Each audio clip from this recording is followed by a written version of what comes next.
May 5th, 2008, and I am interviewing Joe DeFrier. Mr. DeFrier, when was your birthday? September the 12th, 1924. What branch of service were you in? Combat engineers. And what war? World War II. What was your rank? Sergeant. And where did you serve? In European theater. Were you drafted or were you enlisted? I was drafted 2 weeks before I graduated high school. My mother had to go and get my diploma. And where were you living at that time? I was living at 3249 Walnut Street in Chicago, Illinois. How were your first days in service? Well, they weren't very good, I'll tell you, because I wasn't used to the stuff we had to go through.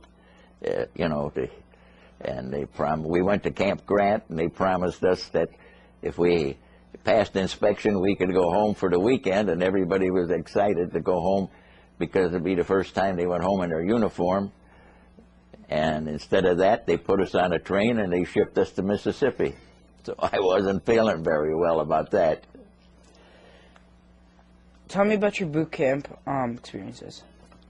Boot camp experiences.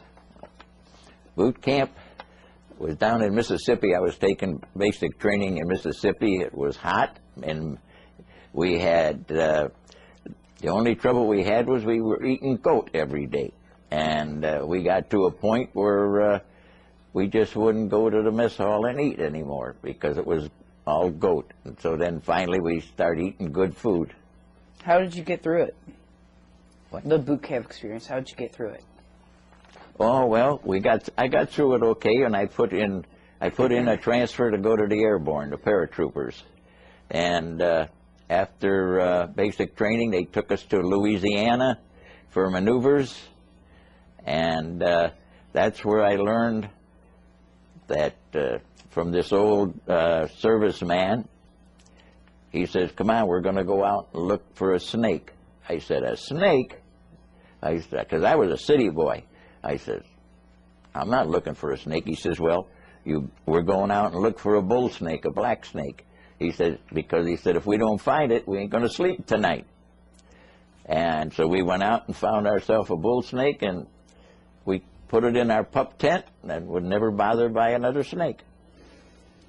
Do you remember arriving, and what was it like in World War II? Well, we went across on the Queen Elizabeth. And I went across in January. We pulled in Glenrock, Scotland. Then they took us to Southampton, and we went across, and they put us on a train, and they took us up to Belgium because I went across overseas after the bulge, and they needed a lot of replacements, so they sent us over as replacements. So I started with them in Viviers, Belgium. And I was a little angry because the sergeant said, "Go ahead, you can walk around the town, but don't stay away too long." And so my buddy and I were walking around, and we saw canteen, Red Cross canteen. So we went in there to get a cup of coffee and a donut. And you know what she said to me? She says, "Where's your coupons?" I said, "What coupons?" She says, "Go over there and pay them 20 francs, and then we'll come back with your coupons, and we'll give you your coffee and donuts." So we had to pay for the Red Cross. And then when we were in Glenrock, Scotland, we found out that the Red Cross would not let the American Salvation Army across over to Europe. That was the English Salvation Army that took care of us. So there was little things that you didn't feel too good about, you know. Now, did you see combat? Yes, I got 2 battle stars, and that was one on the Cologne Plains and the Danube River, and one on the Remagen Bridgehead. Tell me most about your memorable experiences. My memorable experience. Well, they were all memorable. I remember every day that I put in and went through them. But like I was saying before, when we were supposed to cross the Danube River, and we were waiting for the infantrymen, and only through the grace of God, I'm sitting here today, because they brought the infantry up, and there's 3 engineers that take the infantry across in each boat. And they brought a company of infantry, and I was the 10th boat, and they ran out of infantrymen. So I didn't have anybody, we didn't have anybody to take across. And out of that boatload, all those boatloads, 9 boatloads, I saw 2 men come back alive. They got slaughtered when they went to cross the river. So then they sent infantrymen down the river and crossed, and then they came up behind them and got them. So, and then on the Remagen Bridge, when I was on the Remagen Bridge, this movie that they made about fighting to get across the Remagen Bridge, that's not true, because when the infantrymen came up there, they caught that bridge at noon, and they radioed back to their commander and said, "We're at the foot of the bridge, what should we do?" And the orders were, "See if you could get across." So they went across, and I went across it at 10 o'clock that night. And 12 o'clock at night, I'm standing out on the blacktop road with an air hammer drilling holes in the road to put mines in, because we didn't know if we were going to hold that bridge.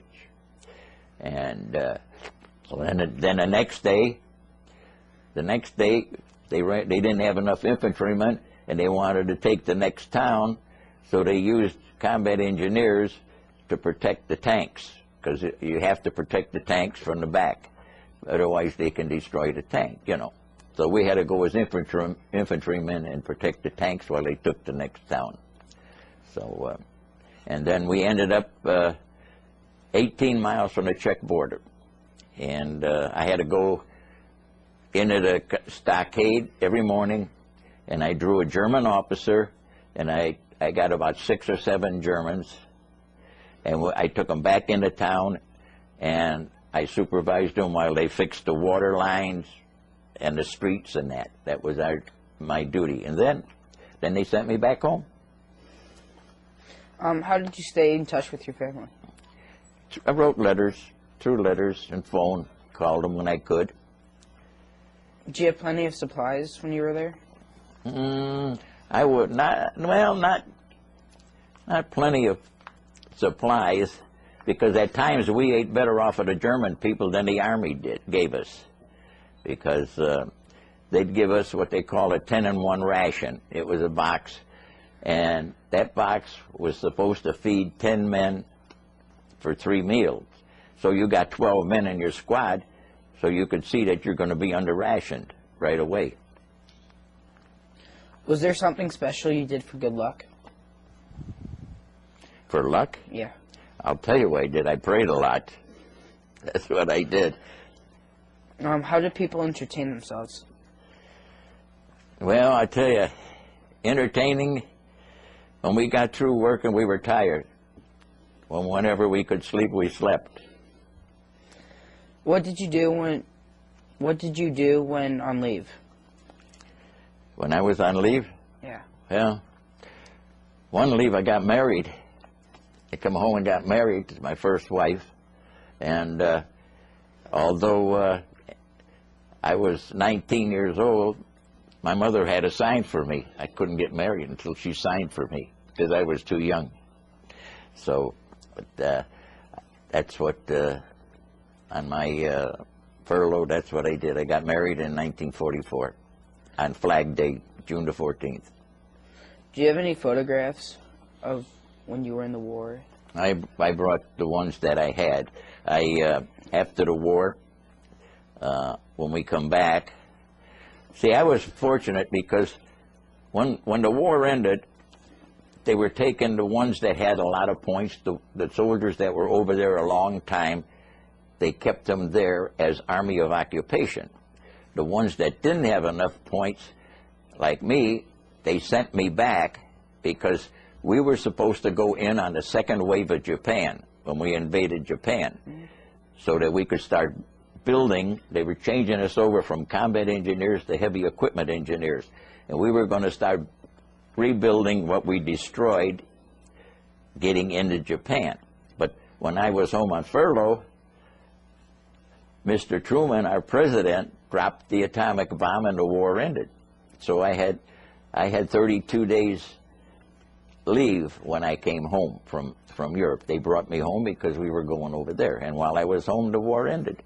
So then I went back to camp, and they picked 2 men out of my battalion, and they put me on a train on the East Coast, and I lived on a train for 45 days for the government, and I sold victory bonds. We went to town, we had our displays, and one thing on the train we had was Göring's baton that Hitler gave Göring to show that he was field marshal of the German army. And it's 18 inches of ivory with 2 gold knobs with 640 diamonds. And it's, at that time, it was worth over $300,000. And then when we got through with the 45 days, the Secret Service men that took care of it, they let each one of us hold it, and they took a picture of us. So that's the picture I brought. So. Did you keep a personal diary during the war? No, didn't. Do you recall the day your service ended? Well, yeah, I was in camp, and they said they told us that they were going to discharge us. So went to Camp Grant, and they put us through a physical, and we got discharged. What did you do in the days and weeks afterward? The days after I got discharged? Well, I came home, and my wife was pregnant, so I came home in February, and my son was born in May. So I had to go out and look for a job to take care of him. And what kind of work did you do? See, because I went in the service right out of high school, I only had part-time jobs. So I didn't really have any experience. So I went to work for a factory assembling electric terminals. And then I got another job at a factory, and they took me in, and they needed an inspector. So they hired me as an inspector. I said, well, I've got no experience. And they said, that's fine, we'll train you. So they trained me as an inspector, and I had 3 rooms. There was a room with girls on stencils, and I had a miscellaneous department. I had a sheeter in the hall, and 8 hours a day I would just walk and inspect. And when they set up a new program, then I'd have to inspect it before they could run it. And so then they took me in the office, and they put me in charge of receiving inspection. So I was in charge of receiving inspection. No matter what come in that factory, somebody had to sign for it. And I had to take the paperwork and make sure that they received it.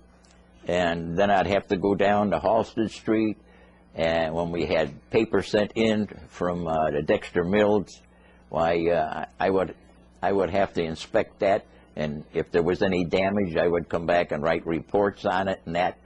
And then I heard the factory was going to move. They were going to build one factory, and they went out to Niles. Well, at that time, I was only there 15 months, so I figured, goodbye, Joe. You know, when they consolidate, they're going to lay people off. Mm-hmm. So I figured, well, goodbye. So by this time, I was working one night a week for my father-in-law downtown, 323 Madison Street. I was firing his furnace, his boilers. And so I heard that they're going to need a fireman out in the new factory. So I figured, well, maybe I could get that job. So I got that job. They needed one more fireman, so I got that job. And then I went to Wright Junior College at night and studied, and I got my stationary engineer's license. Then when there was an opening, they brought me on days to work with the assistant chief to do the repair work in the boiler room. and then he retired, so I took his job, and then the chief retired, and so I became the chief engineer. I had 27 acres under roof. I was in charge of all the water, heat, compressed air conditioning, and electricity for the factory till I retired when I was 62 years old. Wow. Did you make any close friends while in the service? Well, when they transfer you from one outfit to another, you really don't make, you make friends, but you don't make them that close, you know. So. Did you join a veterans organization? I belong to the American Legion, and I'm a lifetime member of the VFW. I'm on the honor guard. Whenever a veteran dies, I go and we fire the rifles and give them a proper burial. If in a veterans organizations, what kind of activities does your post or association have? Oh, they have all different kinds. They have spaghetti dinners, and they do this and they do that. Whatever they need to do, they do, you know. And I also belong to the Knights of Columbus, but doesn't have anything to do with service. You know, that's a church organization. So. How did your service and experiences affect your life? They made me appreciate life, made me appreciate my friends, my mother, my father, my wife, my sister. I only have one sister. She's 3 years older than me, and my wife and I have been taking care of her since 2002. She had a stroke, and she's out in Indiana. We had to go out and clean her house out, sell her house, sell her property. And she's in a nursing home, so in Indiana. So we go out to see her too. Is there anything you would like to add that we have not covered in this interview? No, you did a very good job, and I probably talked too much. There's one last question I can ask Mr. DeFrier. Can you tell me what freedom means to you? Can you tell me what freedom means to you? Freedom means to me, freedom is when you can say what you want, do what you want, and still respect people. Because you have to respect the people. If you don't, freedom doesn't mean anything. Everybody has a right to live and be free. And that's what it means to me. Thank you. So, and I want to thank you for interviewing me. You're a very fine young man. Thank you.